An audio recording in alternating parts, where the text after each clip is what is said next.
प्रासंगिक है, क्योंकि सम्राट पृथ्वीराज चौहान की तरह ही महाराणा प्रताप भारतीय जनमानस में इस प्रकार से हैं, उनका स्मृति मात्र से ही लक्षावधि हृदय सनातन धर्म से अनुप्राणित होते हैं। लाखों करोड़ों लोगों को स्वतंत्रता के लिए, जीने मरने के लिए, सत्य सनातन धर्म के लिए सर्वस्व न्योछावर करने की प्रेरणा देता है। वैसे अनेक प्रकार से हम महाराणा प्रताप से परिचित हैं ही, उनके जीवन से भी परिचित होंगे, लेकिन आज के दिन पृथ्वीराज चौहान सप्ताह के जो जन्मोत्सव सप्ताह के समापन और पर मैं विशेष रूप से जो सम्राट पृथ्वीराज चौहान के साथ साथ महाराणा प्रताप के जीवन पर जो कुछ विशेष रूप से जो बातें हैं, वो उसकी तरफ मैं आपकी ध्यान आकर्षण करना चाह रहा हूं। बाकी तो हम सभी ने उनके जीवन काल को, उनके जीवन चरित्रों को पढ़ा ही होगा, कहीं ना कहीं सुना ही होगा, लेकिन जब जब मैं महाराणा प्रताप के जीवन को पढ़ता हूं तो तब ना जाने क्यों मेरे को भगवान श्री राम, मर्यादा पुरुषोत्तम श्री राम का जीवन सदृश्य महाराणा प्रताप का जीवन लगता है। अनेक बार इतनी साम्यता है महाराणा प्रताप के जीवन में और भगवान श्री रामचंद्र के जीवन में कि पढ़ते पढ़ते ऐसा लगता है कि वापस श्री रामचंद्र भगवान सशरीर महाराणा प्रताप के रूप में अवतरित हुए।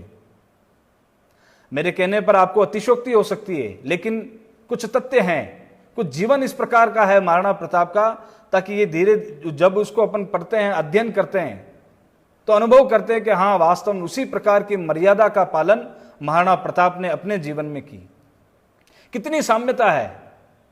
जब राज तिलक होना था, यानी जब राजाभिषेक होना था परमात्मा श्री राम का, जब उनको राजा बनना था, तब आकर एक दिन पहले यानी रात्रि के समय यह तय हो जाता है कि अगले दिन राज्याभिषेक है और दूसरे दिन उस व्यक्ति को वनागमन करना पड़े, वनगमन करना पड़े, तो किस प्रकार की होगी। ठीक उसी प्रकार महाराणा उदय सिंह जी का जब देवासान हुआ, उस समय जो राज्याभिषेक, क्योंकि सबसे बड़े सपुत्र जयवंती बाई के बड़े सपुत्र जयवंती बाई की जो गर्भ से जिन्होंने जन्म लिया महाराणा प्रताप, उनका राज्याभिषेक होना था, लेकिन उनके जो छोटे भाई थे, धाराबाई के जो पुत्र थे, जगमल क्षमा कीजिएगा, जगमल का राज्याभिषेक कर दिया गया। जब सारे सामंतों ने देखा कि महाराणा प्रताप जो प्रताप है वो महाराणा उदय सिंह के शव यात्रा में शामिल है, क्योंकि रिवाज है जो महाराणा है वो कभी भी शव यात्रा में शामिल नहीं होते हैं ऐसे कार्यक्रमों में। तब मेवाड़ के सभी सामंतों ने देखा प्रताप यहां कैसे है।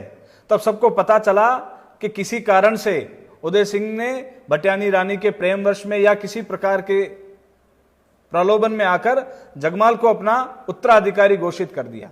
तो सभी सामंतों ने एक दृष्टि से महाराणा प्रताप चुने हुए महाराणा थे। सभी सामंतों ने चुनकर वहीं गोगुंदा में जो बावड़ी है, जो आज भी राजतिलक बावड़ी के रूप में प्रसिद्ध है, उस गोगुंदा की बावड़ी में वहीं अभिषेक कर दिया। जिस प्रकार श्री रामचंद्र भगवान का राज्याभिषेक हुआ, उसी प्रकार श्री महाराणा प्रताप को भी अपना राज्याभिषेक उस प्रकार। फिर दूसरा राज्याभिषेक तो हो गया, लेकिन राजा वो नहीं रहे, यानी सतत संघर्ष का समय रहा।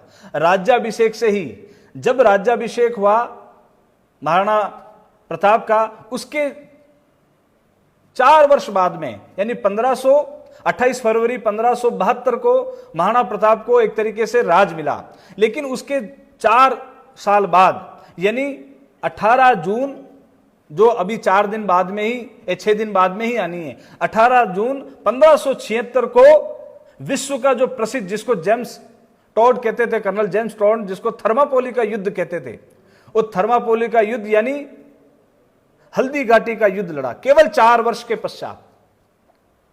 यानी इस समय में केवल 4 वर्ष कोई भोग विलास कुछ नहीं, ना राज्याभिषेक यानी राज मिलने का आनंद कुछ नहीं। जैसे ही राज मिला, यानी ताज ना पहनकर कांटों भरा ताज पहना हो।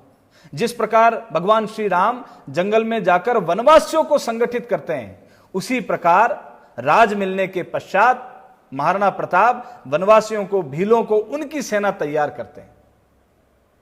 जिस प्रकार क्षमा कीजिएगा, जिस प्रकार श्री राम भगवान के सामने उस समय का सबसे विराट शत्रु, जिसको रावण कहा है, जिसका तीनों लोक में शासन था, जिसके पास अत्याधुनिक अस्त्र शस्त्र थे, भगवान राम के पास केवल भीलों की सेना, वनवासियों की सेना, धनुष बाण। रामचरितमानस में भी आता है, जब दोनों सेना को आमने सामने देखते हैं विभीषण, तो उस समय कहते हैं, नाथ न रथ नहीं तन पद त्राणा, कई विध जीतों वीर बलवाना। कि हे भगवान श्री राम, आप इस रावण से किस प्रकार जीतेंगे, जिसके पास अत्याधुनिक अस्त्र शस्त्र हैं, जिसकी सेना दुर्जय है, और एक तरफ आप नाथ न रथ नहीं तन पद त्राणा, जिसके पास रथ नहीं है, जिसके पास ठीक से पहनने के लिए कवच नहीं है, जिसके पास वस्त्र तक नहीं है, पांव में पहनने के लिए पदत्राण नहीं है, शिरस्त्राण भी नहीं है, ऐसे समय में जब कवच कुछ भी नहीं है, अस्त्र शस्त्र नहीं है, तो आप उससे किस प्रकार लड़ेंगे। तो ठीक वैसे का वैसा ही एक तरफ संपूर्ण भारत का जो सम्राट था अकबर, जिसके सामने यदि आप देखेंगे मुगल साम्राज्य को, अब आप कृपया करके 1500 ईस्वी के जो मुगल साम्राज्य को देखेंगे और उसमें यदि महाराणा प्रताप का जो मेवाड़ है उसको देखेंगे, तो एकमात्र राई का दाना भी उसमें मुझे लगता है अधिक बड़ा होगा। इससे छोटे से साम्राज्य, एक छोटे से रियासत को लेकर वो इतनी बड़ी संतुलन के साथ में लड़े। एक तरफ जैसे रावण था, वैसा का वैसा ही अकबर था। उस अकबर के पास उस समय तोपें थी, उस समय बंदूकें थी, और महाराणा प्रताप केवल मात्र भीलों की सेना, जिसके पास धनुष थे, और धनुष भी कोई उस प्रकार की नहीं थे, वन में जिस प्रकार की सहयोग मिल जाए उस प्रकार के धनुष थे। लड़ने वाले कौन थे? सामान्य से थे। और एक तरफ उसके पास, जब ये हल्दी घाटी का युद्ध आप पढ़ेंगे, हल्दी घाटी के युद्ध का वर्णन पढ़ेंगे, तो एक विशाल सेना, लगभग कोई 20-25 हजार की सेना अकबर की थी। उसके सामने केवल मात्र 3000 घुड़सवार और 400 धनुर्धारियों के बल पर महाराणा प्रताप ने अकबर को चुनौती दी, जैसा लंका के युद्ध में श्री रामचंद्र ने रावण को चुनौती दी और यशस्वी होकर वापस अयोध्या का राज किया। ठीक उसी प्रकार जो युद्ध में जिस प्रकार अदम्य साहस महाराणा प्रताप ने दिखाया, वो वास्तव में श्री राम तुल्य थी। जिस प्रकार की मर्यादा का उन्होंने आजीवन निर्वाह किया, वो वास्तव में श्री राम सदृश्य ही है। इसलिए कई बार जब मैं उनको पढ़ता हूं तो बार बार मेरा मन श्री राम की तरफ, उनके रूप में राम के ही दर्शन होते हैं। तो इस प्रकार का एक महामानव, इस प्रकार का एक अति मानव, एक अवतारी पुरुष महाराणा प्रताप का जन्म भी कल के दिन है। उसकी पूर्व संध्या पर हम सभी उनके गुणों की चर्चा कर रहे हैं।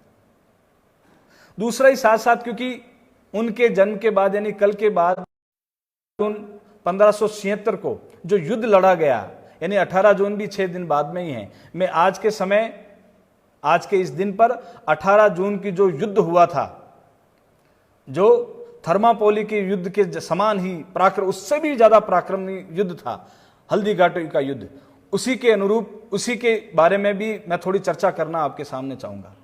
हल्दी घाटी का युद्ध अपने आप में भारत का जो है, उन 4 घंटों में जो प्रकार मेवाड़ी जो वीरों हैं, उन वीरों की गाथा को किस प्रकार का वर्णन कभी ने किया। तो जो हल्दी घाटी के युद्ध के बारे में मैं आपसे निवेदन करूं कि हल्दी घाटी का युद्ध 18 जून 1576 को लड़ा गया। इस युद्ध के अंदर जो है बहुत बड़ी भारी सेना के रूप में आमेर का राजा जो था, राजा मानसिंह, कुछ और होता। उस 4 घंटे में